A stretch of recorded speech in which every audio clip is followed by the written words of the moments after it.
you guys arrange yourself wherever you would like to sit. I'm very. You want to sit here? Get in there. Okay. What's the best? Okay. You can get in Too there. tall to sit with us. All right. Short people are sitting here.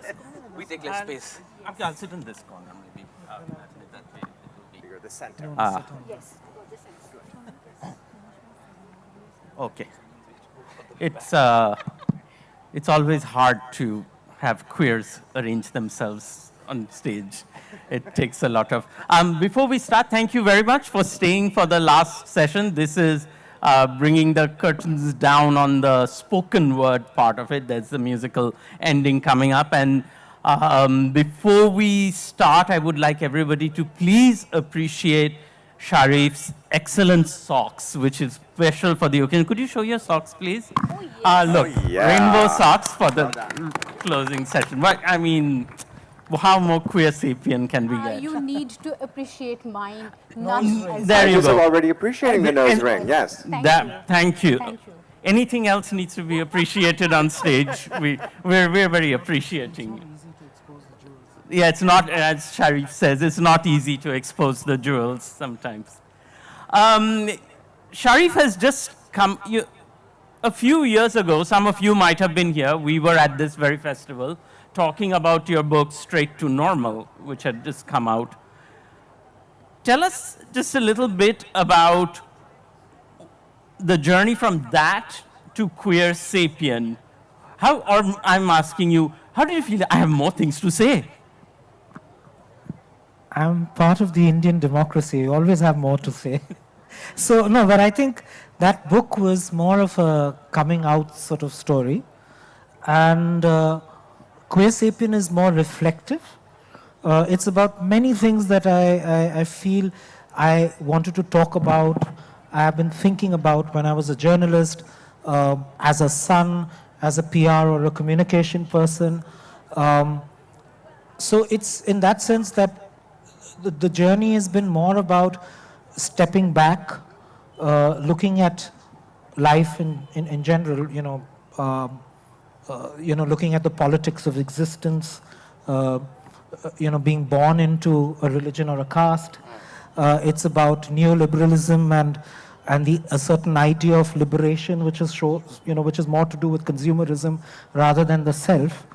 It's about the press. It's about just so many things that I had been watching and making note of and wanting to talk about. And it's as much also, it is a memoir, but it is a memoir where I bring a lot of these elements in.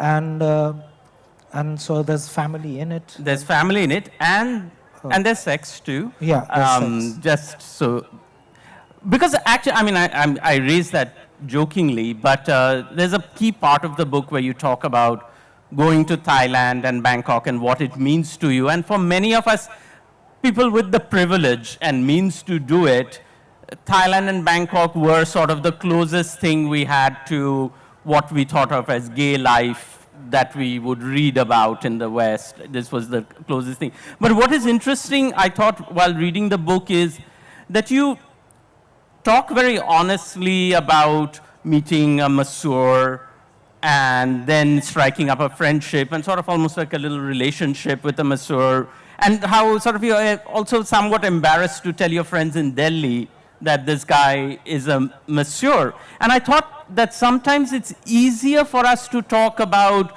battles with depression and things like that than to talk about sex or paying for sex or a sex worker. How hard was it to let go of some of those inhibitions and talk honestly about these things, Sharif? Be honest, I didn't think. You didn't think? That's wonderful, actually. I didn't think of it. And I think the journey, as I say right towards the end of the book, it is about the self and the discovery and the shedding of certain trappings. But I could even write that as an epilogue because I'd been through the journey of writing the book as well. So to me, I think it was that, what is there to hide? I mean, I know we live in a society where talking about sex itself is such a difficulty, and Saurabh and I we were having a conversation, whether it was at breakfast or lunch, I can't remember. Apparently, one went into the other. Yeah, almost, yeah. It's just, so I was telling him is that we still live in a strange sort of world, where at a recent talk that, and I was giving at a school, and I was asked by one of the teachers that, homosexuality and being queer is all about sex. It's only about that kind of a desire. So my answer to that person was that, firstly, I don't think you should really look down upon sex because it is about pleasure. It is about choice. It is about certain emotions and feelings. And it's not an act bereft of those. And because if we believe in the five senses, you need all the senses to be engaged with or to be satiated in a certain manner.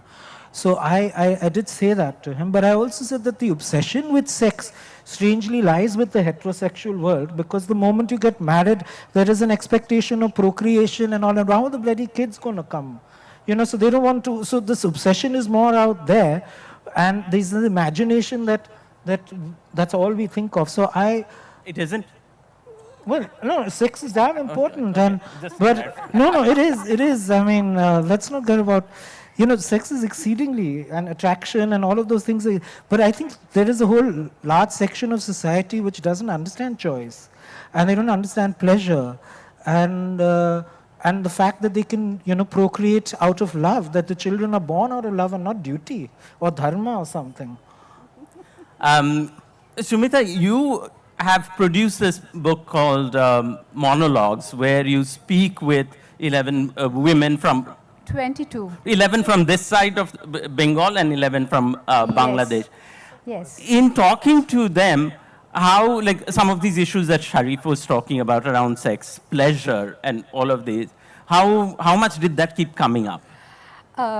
Yes, sex as pleasure is something which in Bangladesh and in West Bengal is something which is not freely discussed. Women who identified as lesbians, they talked about their lives, their choices, but the act of sex and the pleasure they get out of that, and that particular desire to be with someone who has the same kind of body, it was not discussed in so much, not at length. So that way, choice is celebrated. Desire is also celebrated as part of that choice, but not desire per se.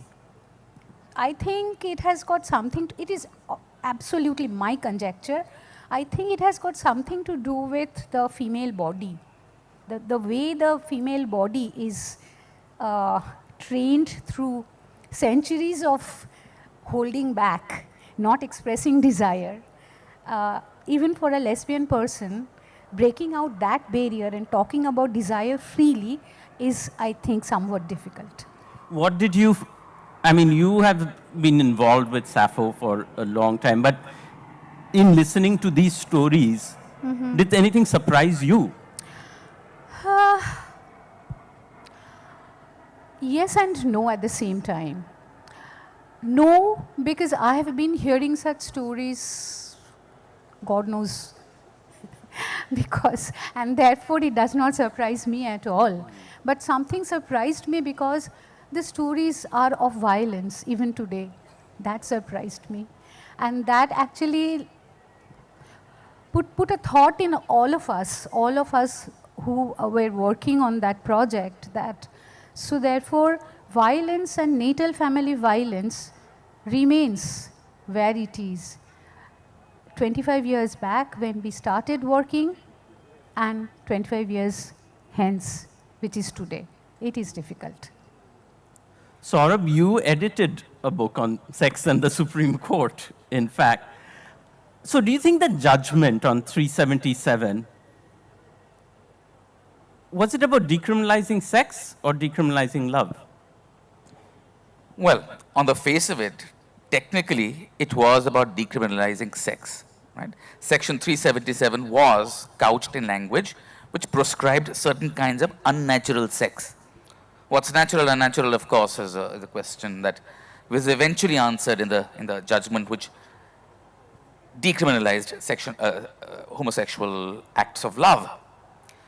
So when you read the judgment, it becomes clear that the demands of the queer community which were met in that judgment were not about the act of having sex with a person you want in the privacy of your bedroom. That's not all what people wanted. And that was not all that was given. Because it was recognized that sex is a very integral part of who you are. To talk about sex as in this form of a taboo, which we Indians do, by the way, and not just about homosexual sex. We are not people who are willing to discuss sex openly, freely, whatever else.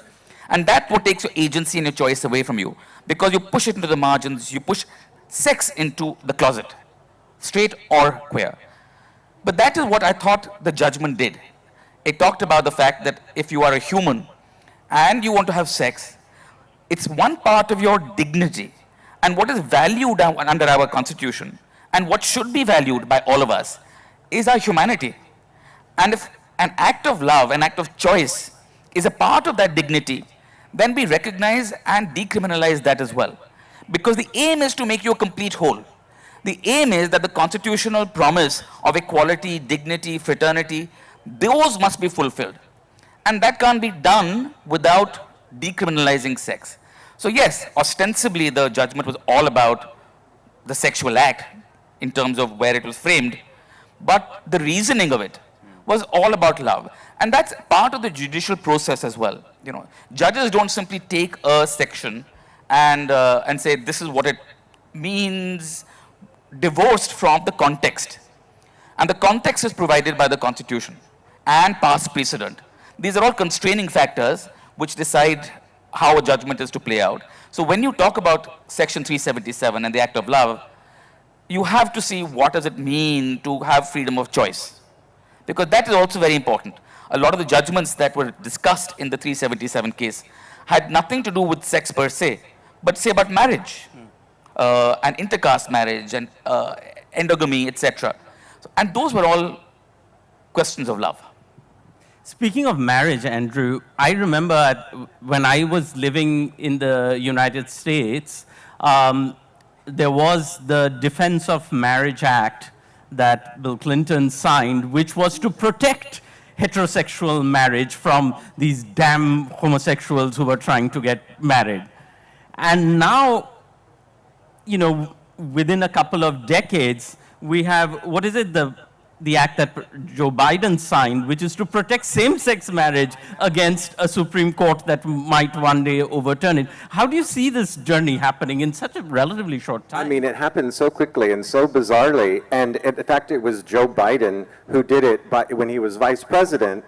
By mistake, he spoke out for same-sex marriage. Obama was not there at all, and so he had to, the whole government had to shuffle to sort of catch up with Joe Biden, who's known for just saying whatever is on his mind and sort of blundering his way through. So we sort of mistakenly found ourselves headed towards same-sex marriage because of just someone who couldn't keep his mouth shut. Thank God, you know. I should say that I think they undersold this panel. It's about sex. I mean, it's also about Sharif's book, but if they had said Queersapien, a sex conversation with sex people, I think that would have been really good. I mean, it is after dark. We're allowed to. Yeah, there's some sexy people here. Yeah, I do want to say one thing, which, in talking about the decriminalization of homosexual acts, that I think it's important for gay men, and this is definitely true in the United States, and so is to remember that sexual freedom is part of part of that has a responsibility, which is to remember that this fight for sexual freedom is fight for sexual freedom for all people, including women, and so that it's a fight for the dignity of the women, heterosexual women as well. It's a fight for everyone's freedom, and not to let ourselves stop and say, great, I can have sex with whoever I want, but you think, and now I have to carry this through in the rest of my life with the women I know. I always try to remind men of that. I mean, do you want to add something? No, I was just said we all came and we all came here. Yeah, we are. But when I was reading the book, I mean, you said in your book, Sharif, that, I mean, you said you just wrote it because this is what occurred to you. You didn't think about some of these inhibitions and stuff that I was talking about. And as I was reading the book, one thing that struck me was you talk about how you came from this very supportive family. When Sharif comes out to his mother, she gifts him a shirt, which not many, most of us get gifted a closet. You just got a shirt, but you have good friends, you have an understanding boss, and yet two things. One is if you could talk about your experience where your emails get hacked at work still. And actually, talk about that, then I'll ask you the other bit later. That was, I had just quit the Economic Times and had moved with a very well-known journalist, M.K. Venu, to a .com. And suddenly I received an email from a former colleague, a lady, and she said, I'm sure this wasn't meant for me. And then we spoke, and I figured that this email had gone out to several people, and it was about something I was sharing with my brothers, my first experience of cruising at an ice cream parlor in New Delhi. And I'd never done something like that before, so I was so excited, and I had to share it with them. And but this sort of, when the email went out, it struck me that I had been outed to God knows how many people, and what else must be happening around them. So that was scary, but I do talk about something else which scared me just made me extremely anxious when a campaign was run in the organization I was leading to say that you can't be working for half a man. And it was a text message campaign, because we didn't have WhatsApp then, which went across every level of an employee, whether they were the receptionist or the guard or the peon or the executives or whoever else. It would gone everywhere, and I just didn't know what to do and how to respond to that. What did you do? What did you do? Well, other than being sleepless for a few nights, I was told something is fortify myself by my work, and if an organization and if the owner is professional, they will at least respect your work. So that's what I did. I mean, I censored myself a lot more. I was very cautious of the kind of jokes that were cracked. I would crack jokes or contribute or participate in jokes that were sexist, which were against the community. I would just stay away from conversations that were even perhaps pleasant about the community, because I didn't want to be seen as part of that, part of them, myself, that is. And I tried to change the way I speak, the way I move my hands, several other things that you assumed people would identify as gay. I mean, it's horrifying, because you feel like, I think with gay, especially if you're cis gay person, you can pass in a certain way in a society, but when you feel compelled to curb things that come naturally to you, then you feel like even coming from a supportive family, even having all of these things lined up, the scars of being different in a world that doesn't recognize you, no matter how sort of flippant and well-adjusted we seem, we still carry those with us. And I wanted to ask any of you like how much of what he said whether it resonates with your experiences. Well, I'll just keep it quick. I think there are two aspects of this. It's about fear, of course, of fear of being outed, fear of not doing well at your work, fear of how your colleagues will stop respecting you. But all of that stems from a very Indian concept of shame. We are very conscious about our image, and a sense of shame that we have about ourselves and that is what leads into a lot of this fear.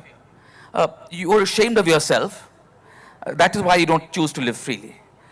That, and I sense shame permeates every aspect of our daily existence. We don't do a lot of what we want to do because we are so fearful because of shame. And I think we have to overcome that. And some part of that is self-loathing as well, which is natural for a queer person, and when they're doing coming out. You learn to hate yourself so much because society has taught you you should hate yourself because you're a deviant. And once that has been told to you often, on and on and on, you internalize it. And that is why coming out is such a painful process. In India, particularly more so because of this concept of shame. Yeah, can I just add to just one point? I think what Saurabh said is sort of encapsulates everything. But the shame is also about the shame that your family can go through. So for me, with all the love and support that I got from my family, I didn't want them to go, particularly my mom, through this, because she's been through those questions when I used to write occasionally. She's been through all kinds of questions which questioned her as a parent, as a mother, as a woman, and things like that. So, that shame is individual, definitely in terms of internalized homophobia as well, but it's also the shame that you might put some others you love and who've loved you through. Absolutely. So I think it extends because we live with families, Sumita? I was thinking what to say and how to say it, frankly. Yeah, I'm going to bring in the female body again. Women or female-bodied persons in India, they are brought up in a certain manner, across class, caste, other divides. And I am no different from them. So when I finally decided to go for a divorce, I was married. I also have a child. So when I finally decided to go for a divorce, I had to talk to my parents as well. And my mother, I'm the only child. That's another thing. Yeah, only child. My mother, she had it sounds like filmy, it is a bit filmy, it sounds Bollywoodic, but my mother actually had a heart attack. And she lived a semi-conscious life. She never recovered. She lived a semi-conscious life for about 5 years. And then she passed away. Now, I am only asking you to imagine that a woman, meaning the society looks at me like a woman. Maybe I don't identify as a woman, but, well, I have a female body. So a woman with a completely normal, heteronormative family, with a loving husband, with a child, with a job, and with whatever is there to have, suddenly coming out to this world and saying that I want to live a different life, and I want a divorce, and I want a life of my own, and then the mother. Guilt,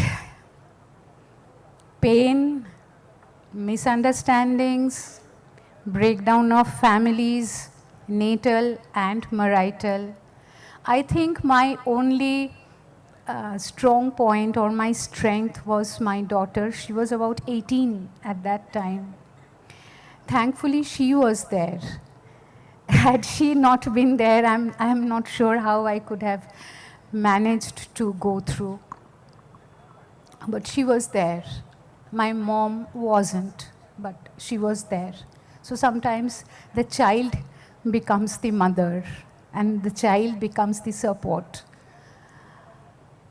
She too identifies as queer today. And we do have a very differently queer family. And I'm really thankful.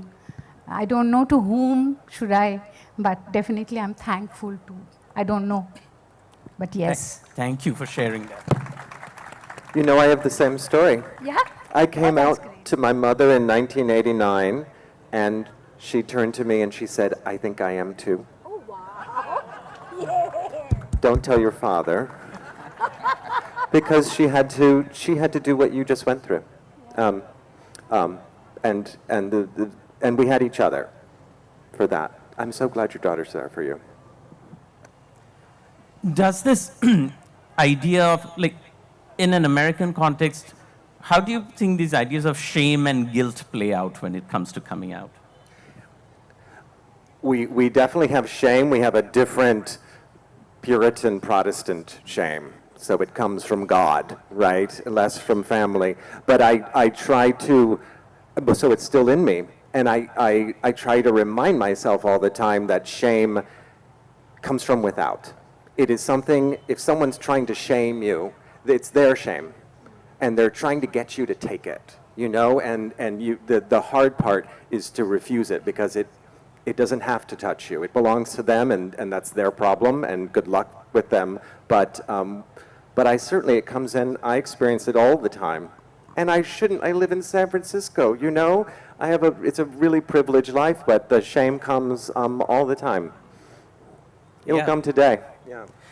One little thing that Sharif just sort of mentioned casually, and I wanted to get your thoughts on that and that story. He said the email that got the message that was outed was a message he was writing to his brothers about cruising in an ice cream parlor. And I wanted to ask Andrew, would you write to your brothers about your cruising adventures? I should say my brother is right here. This is my identical twin brother, Mike, who's come here just to hear the answer to this question. He's the first person I came out to. So he certainly was incredibly shame-free about it. You know, he's a kind, generous, sort of a hippie. And I think at the beginning, I was so excited, because we have these lives that don't have love in them or human touch for so long, until we're adults. Other people get to pull pigtails and, you know, things, but or send notes when they're young, but we don't really. And so it comes all at once. All the excitement of young love and puppy love and disappointment and contact. And so I'm sure I shared things I shouldn't have with him, but who else do I share it with? He was the only one who knew. So then I shared it with my mom. She certainly told me too much. Saurabh, in terms of, I'm wondering in light of all the reasons you've been in the news right now, in the book on the Sex and the Supreme Court, you had this line where you talk about the relation between the public act of love and the private act of self-exploration. But in your case now, suddenly your private life, your partner, and all of that has become part of the public discourse. Do you ever think that everything would have been simpler if I had just, like everybody else, not talked about it, and you know, people would know about it, but as long as you don't name it, it doesn't exist? It might have been, but I would have been so terribly, terribly unhappy not to have come out, that I don't think my life would have been worth living, because you'd be living a lie every day. And it's a lie that eats at you. And I tell a lot of people who have not come out yet. So I think maybe let's turn it away from me to the average person on the street who's trying to come out. And I get a lot of young people asking me about how is it that they should come out, and should they come out or not. And of course, there's no right time to do it. There is no right way to do it. But do it you must. You cannot ignore such a vital aspect of your life. And we come back to your first question about sex and love. Who you have sex with defines you, both within yourself and how society perceives you, of course. And the idea that people perceive me to be something different from what I truly am, it negates that what I think I am too. Right. At some point there's a mutual contradiction, and that mutual contradiction is mutually destructive. So your sense of self gets withered away, I think, without actually coming out when you need to come out. And therefore I tell people, do it sooner than later. It's like ripping a Band-Aid, but you've got to do it. But at the same time, do you ever worry, do you ever worry that everything just becomes pigeonholed into this identity where every headline about you is India's first ever gay judge. I mean, you are more than that. You have more legal scholarship than that. That's true. I think everyone is more than just one aspect. We are all a mess of contradictions. We all have different values, different ideas, completely often in contradiction with each other, simultaneously living within our soul. And yes, I am not just a gay person. I am a son, I am a proud partner, I am the father to two dogs, I am so many other things. But a lot of people take courage from the fact that I am a queer person who's a lawyer. And therefore, while I may not consider myself as a gay activist or as be the only person, that the only quality of me is to be gay, but if it gives comfort to people who otherwise have no one to look up to, because it's not as though we are flooded with the people from the queer community who are reaching places of importance. No, it doesn't happen. So if it gives any comfort to a person who Googles me and finds my name there and says, well, if he could do it, so can I, then I really don't mind being pigeonholed in a particular way. I think my sense of self is a bit stronger than what other people label me as. A time maybe had existed in the past where I would allow, as you said, other people's shames and other people's ideas of me to define myself.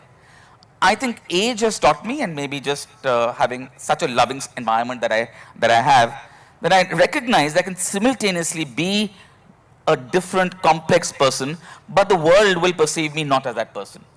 And that doesn't diminish me, but if it helps people, so be it. But does it diminish you when there is discussion, and even if I'm going to put it as a hypothetical judge, where someone will say that, oh, if we have a queer judge, then that will impact his views on such and such issues. In a way, it's not like someone would say, if we had a woman as a judge, then my God, she will think about domestic violence differently than she probably would. But I mean, how do you deal with that? And it actually reminded me, Andrew, when same-sex marriage was happening in San Francisco, the San Francisco Chronicle pulled 2 reporters off the beat because they were lesbians, and they worried that that the photographs they took would be biased. I don't know.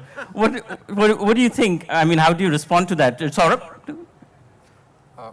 I'd rather hear what Andrew has to say. I have said so much already about this that the audience will get bored. What would they do? Have too many pictures of women getting married? I don't can't know. imagine. I don't know what they were worrying about. They got a lot of flack for it. I'm sure they did. I wanted to say that, like, your story also is being broadcast internationally. It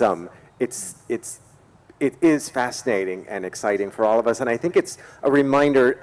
You're a public figure, but also for private people, that coming out is something you can also, if you don't have the courage for yourself, you do it for other people. And the fact that all of us are even just sitting here on this stage, even someone who can't hear what we're saying, it's enough to see us here for a lot of people. It's exciting just to see us here. And I don't think we're anywhere close to having do you think there could be a discussion about a queer judge for the US Supreme Court? That would be fascinating. Not for a while. Joe Biden, you never know what he's going to do. My God, gays on the bench? In terms of the title of this book, Queersapien, that's come up, before I get you to talk about the title, Sumita, what do you think about, this label, like queer and the sapien? What are your thoughts? Well, I have been toying about this idea of queer being not confined to the only gender and sexuality sector and going out of that. So it's an idea which I have been toying for some time now. And since I write in Bangla, so the name of my last published book is Dak Name Dak, which means call me by my nickname, but for me it is call me by my true name. So for me the idea of queer is that true name, which is my name, and I would want the world to call me by my real name, my true name. And that name, I think, transcends my gender identity, my sexual orientation. It goes beyond that. And therefore, Queersapien for me is a fantastic a name for a book which goes beyond the idea of gender and sexuality and gender sexuality put together. And before you ask, I mean, this is a question that I think should be taken straight to Sharif. Because it's a book that I've read, and I've loved this book. And it spoke to me because his experiences of the 80s and 90s were very similar to a lot of us who were growing up at that point of time. The sense of shame about your sexuality when you're walking down the streets of Bangkok. You want to be there, but you want to hide the fact that you are. But what to me was truly important about your book was this idea of queerness being something different, which is not just confined about sex, sexuality, gender, but queerness for you is a much wider canvas, much wider idea. And that's what comes through the book. So what do you say? Sorry, Sandip, I'm taking over your role. No, please. I mean, this is your job. You're a lawyer. You make persuasive arguments. More power to you. Well, yeah, I mean, I think Sandip's also read the book. I'm sure he has. Yeah. So I think it's the question that you asked about pigeonholing. I think what I may have also tried to do through this book, and I have actually, is to take that word queer and take it out of the pigeonhole that it has generally been associated with over the last several years. And I think the question was about normatives in this book. The question is about choice, as Mata was talking about earlier. The question is about love. And so it does refer to being single as well. It does refer to being, in the case of, let's say, my mother, of one is to be a widow and the other is to be made to feel that you're a widow. It is about recognizing that blood is not always thicker than water. But I think essentially what I want to talk about in this book, which is there at what I wanted to say in this book through its narrative, is what I put at the preface, which is essentially that if we remove the trappings that we are brought up with of society, it's like all external, then we will recognize that we are nothing but part of nature. And that no one tree tells the other tree to behave exactly the same way, grow the same way, have the same leaves. And similarly for flowers. So it's sort of, I try to put out this thing is that it's a recognition of the self. And if we look at everything from the point of view of what society says, then all of us have the potential, if we make choices that we wish to, we all have the potential to be queer. In that sense, that not all seasons are the same for everyone. Not all behaviors are the same for everyone, and not all choices of being single or in love in a relationship or whatever. It's really up to the self, and that's the beauty of nature. It is so diverse, and so I sort of say that nature itself is queer, which is actually a lovely thought. I mean, so you could. This could be a queer lit fest even without this panel happening. This panel does not need to happen in order to queerify a lit fest like this. I mean, it is. But then how will we come to Kolkata? You'd still be invited for the diversity and of your experiences. I think that is the big thing, because as people who are fighting for rights in quotes, which are essential and important. But there's this sense that, okay, if you achieve all of these rights, at the end you reach a world when being queer is the same as being anything else. So, why have this we won't have this conversation anymore. We won't have, then is that the point? But is that the point that we're trying to reach, that world where we are all beige? This seems like a setup because we had this discussion. Yeah, it was like, and you said, like, now I'm seeing if we have a better response. 45 minutes again, and you know my answer on that one. They don't. I think today, at this moment, in this context, questioning the heteronormative structure on one hand and questioning binaries on the other hand, not just the gender binaries, but all sorts of binaries, black and white, right and wrong, Left and right, all sorts of binaries. They just bind us into small little, as you said, the pigeonhole. Yeah. They are the pigeonholes. They bind us. So being queer is looking beyond that. It's like the peacock comes out of the pigeonhole. Yeah, maybe the peacock that is kind. I really don't like peacocks. So I know, much. it's okay, it's okay. But I just, but we're almost out of time, so let's take a couple of quick questions. just Lots before of that, hands going up. Can we have one question from the back because the people? Oh, But yeah, I was please just give given the the answer an- while the answer mic was- reaches the back. Equality is no reason to stop celebrating difference. Oh yes. Oh yes. Bravo. Can I just add one thing Yes. to that? Sorry. I said, I like the idea of equality, but I think we need to question equality as an equal to what? Is it equal to man? No. Thank God you said that. Because I think there is the assumption that because almost every structure has catered largely to the patriarch through the male. So when we're revisiting or visiting equality, I think we need to think equity. We need to start thinking about lived experiences of everyone so that there is enough space. If you could For keep choice. the questions brief, that would be wonderful. Go ahead. I can't see who has the mic. Oh, you have the mic. Oh, there was some in the back. Yeah, this in the second row. Yeah, go ahead. Thank you. Well, my question is for Andrew Sean Greer. Absolutely love Les. There we go. And Les Hold is it close lost. like a rock star. Okay, my question is for you. Absolutely loved Les and Les is lost. And considering how difficult the lived queer experience is, how important was it for you to write such a joyous queer story? Because ultimately Les and Les is lost is a story about acceptance and love. And spoiler alert, it works out for him. So yes, how important was it for you to write a joyous queer story?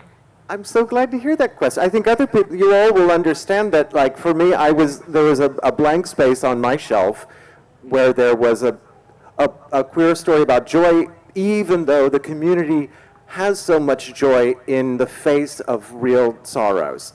And I just thought it was so strange because so much of my joy came from the community that I thought, and I was in a sad place. I needed a book like that, honestly. And I wrote it not thinking anyone would ever read it, which is the best way to write a book.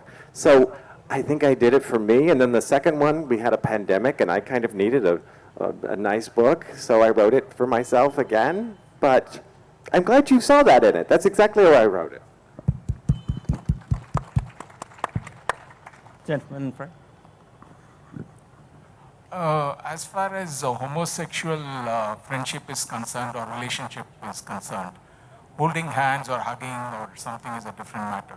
But obviously sex is involved. And in the case of sex, I don't know how lesbians have sex, but in the case of homosexual men, the ass and the asshole is involved. On the face of it, this seems disgusting and perverse. I know you say homosexuality is a choice. Do you think perhaps it is a perverse choice? I think it's a comment. It's a comment. Yeah, it's a comment. And we accept your, I accept your comment. I mean, it is the choice I'm a little to less accept. reluctant to accept it. It's a comment. But Anyone can You're comment. Yeah, right. if any of you want to respond to that, go for it. I'd rather move on. Okay.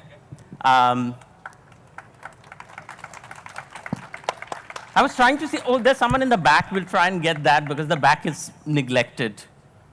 People, front benchers get too much. I'm sorry. apparently that's the problem. That's it's a perverse problem. Hello.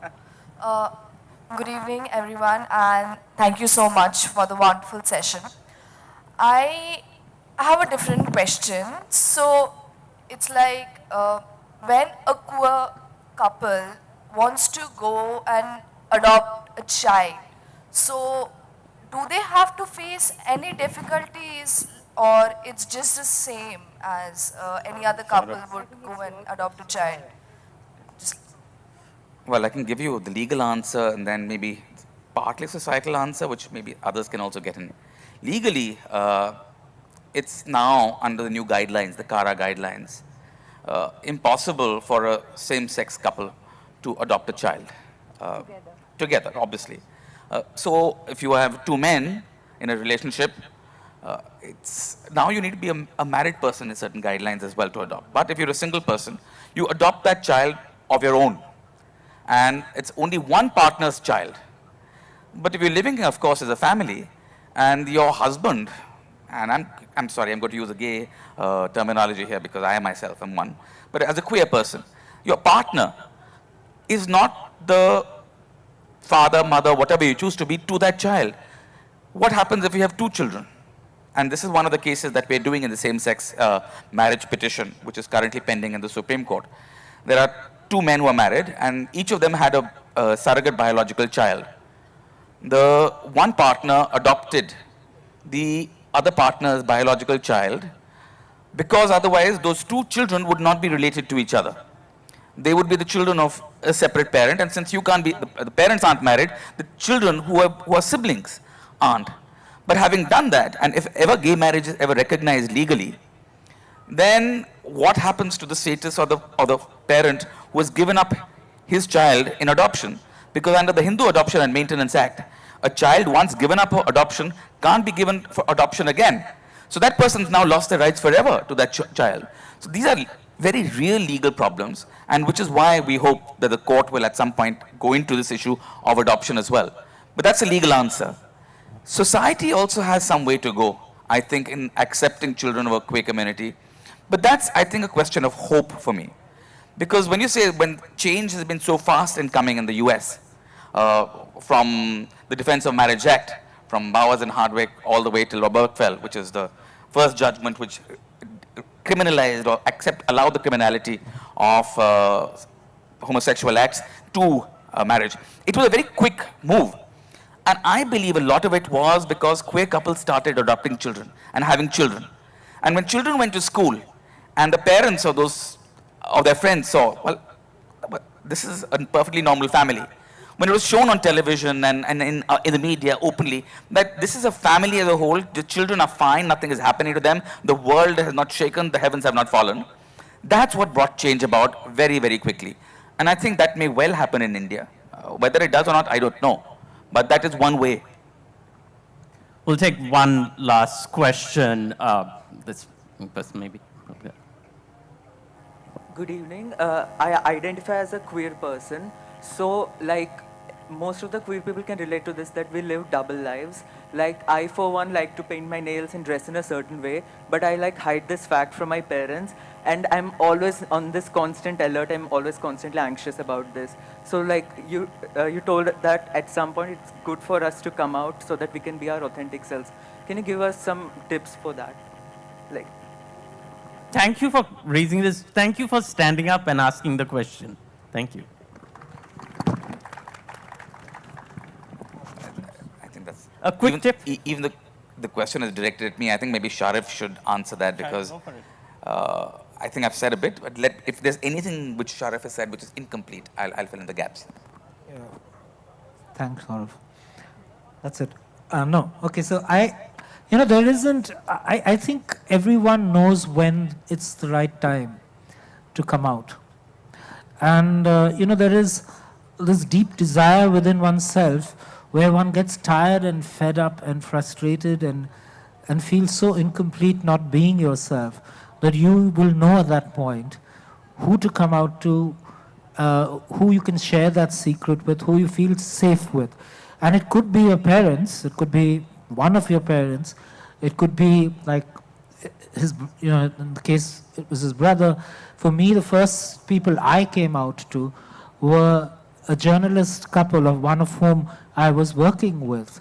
So there was something about him and the way he conducted himself gave me that sort of confidence to come out to him first before I come out to my mom. So you will know. There aren't any tips, because I think when we talk of lived experiences, when we talk about multiculturalism and our own sort of experiences, there can't be like a rule book, and you will create your own rules, because that's the beauty of just trying to be yourself. I was just going to say one quick thing. There is, in fact, a quote that you have from this wonderful activist, scholar we lost recently, Salim Kidwai, who tells Sharif, and this goes exactly to what he was saying, your time will come and you will know when. No, but I have a very practical thing to say. For the last 25 years, I am working with an organization for LGBTQ persons, with and for LGBTQ persons.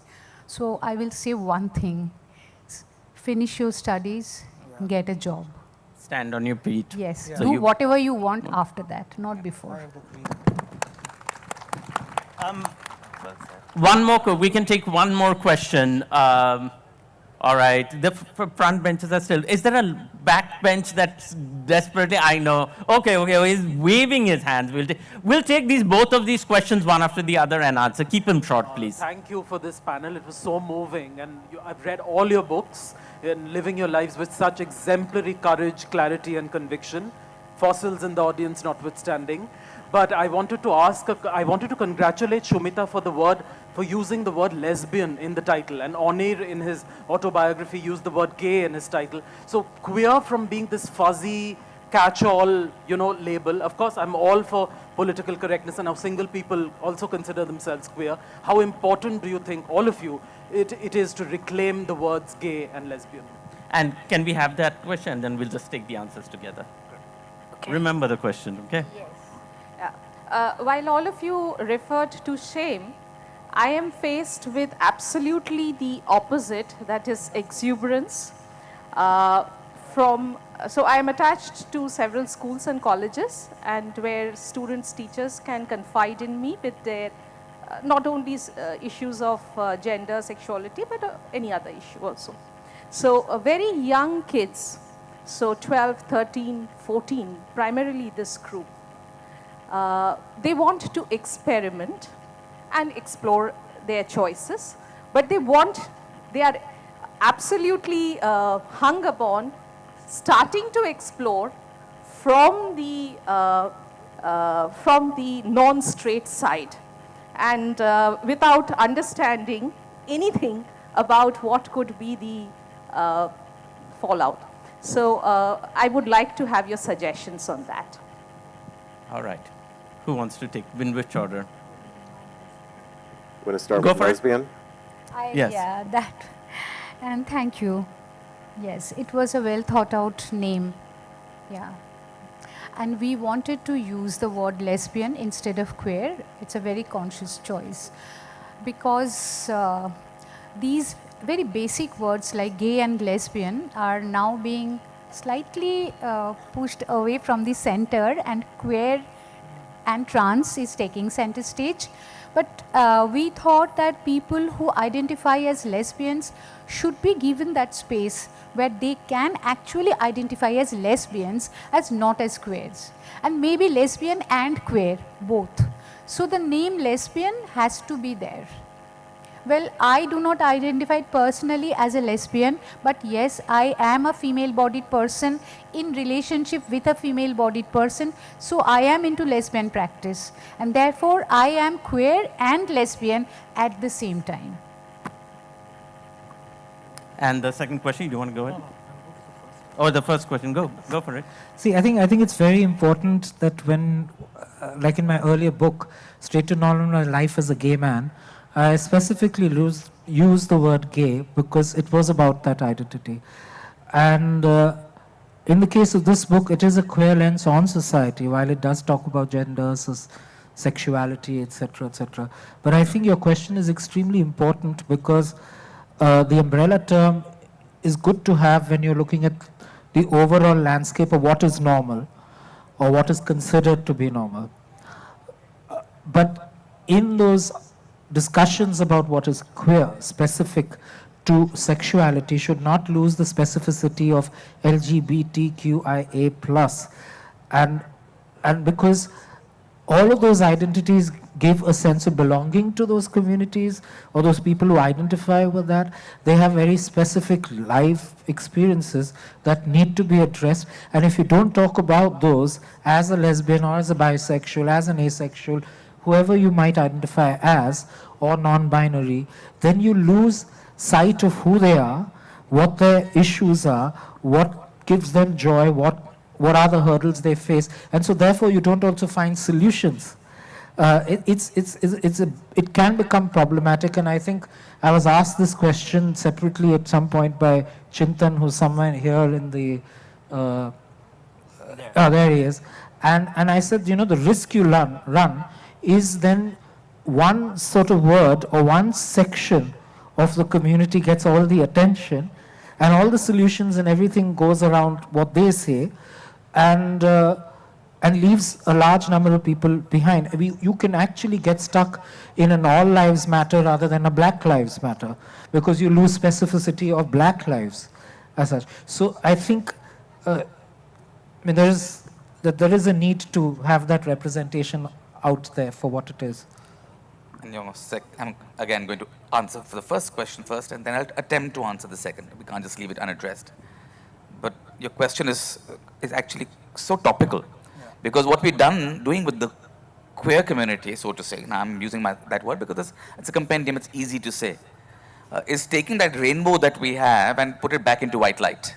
So the granularity of the existence of people with alternative sexualities is being erased by putting again from the straight world into some other queer world, ignoring those differences.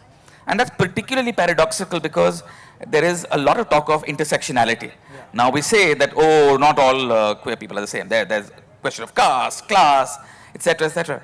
Well, if you can address those intersectionalities, that should not be done by ignoring the differences. So yes, maybe the way the word queer was reclaimed in that very famous pamphlet of the 90s, we have to reclaim the words LGBT, and do that.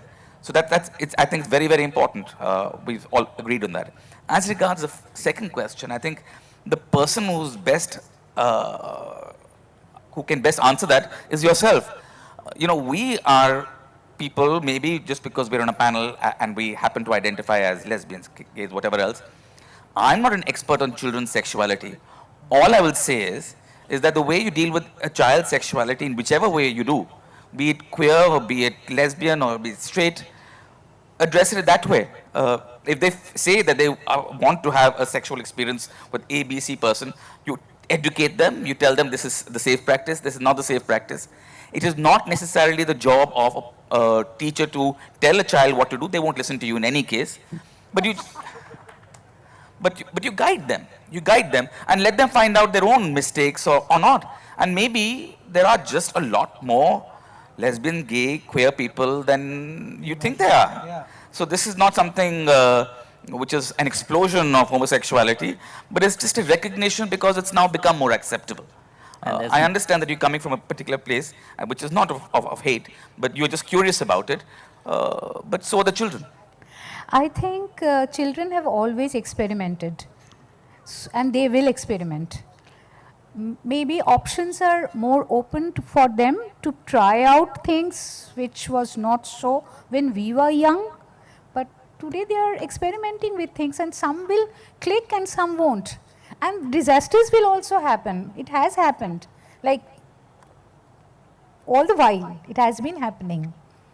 Yeah. So, yes. As the film says, the kids will be all right. Yeah. Yes, I think so. We are actually out of time entirely. This discussion could go in many more different directions. But thank you. You've been a wonderful audience. And I'm going to thank you to the panel. A big round of applause for them. I'm going to turn it back to Malavika. And please all buy Sharif's book. It's fantastic. And he will sign it. Sharif's books are right here. Thank you, Andrew, Sumita, Saurabh, and Sharif, and of course, good old Sandip. So that brings us to the end of the talking part of the 11th Tata Steel Kolkata Literary Meet held in association with Victoria Memorial Hall. A big thank you to all the authors and speakers who were kind enough to spare time for this and to come and create these wonderful conversations and make this platform the special, much looked forward to platform it has become in Calcutta.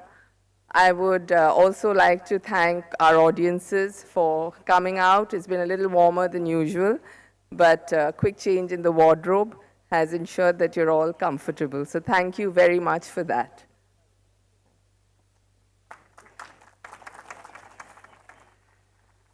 So now I'll just do a quick roster of all the partners who make this possible. Our bookstore partner Story, who in the middle of a big shift from Elgin Road to Salt Lake have managed this. And before I start this, let me say next year's dates. I traditionally announce it at this vote of thanks. January 23rd to January 27th, 2024. So, yes, thank you. And as I said, Story, our bookstore partner, our hospitality partner, Taj Bengal, our outdoor partner, Arun Sign, radio partner, Ishq FM, media partner, Telegraph, for getting all the news out there, film partner, RSBS, Royal Stag Barrel Select, large short films, Sun Feast, Wealth App, and MTA, our partners, Byju's, Greenply, Exide, and our associate partner, Burgundy Private of Axis Bank. Now we can look at the angel on top of the dome. So I can't decide. So I guess Victoria Memorial is the angel, and that's Jointada. Sometimes a combative angel, sometimes just quite simply an angel. And the wings of that angel are Tata Steel. A big round of applause for them. Without them, we couldn't have mounted this festival with the ambition and the aplomb that is now become associated with. From me, Malavika Banerjee, thank you so much. Enjoy the books you've bought, keep reading, and keep following us on all those social platforms I know nothing about, but that's a great way of keeping in touch. Till January 23rd, 2024, stay safe, stay healthy.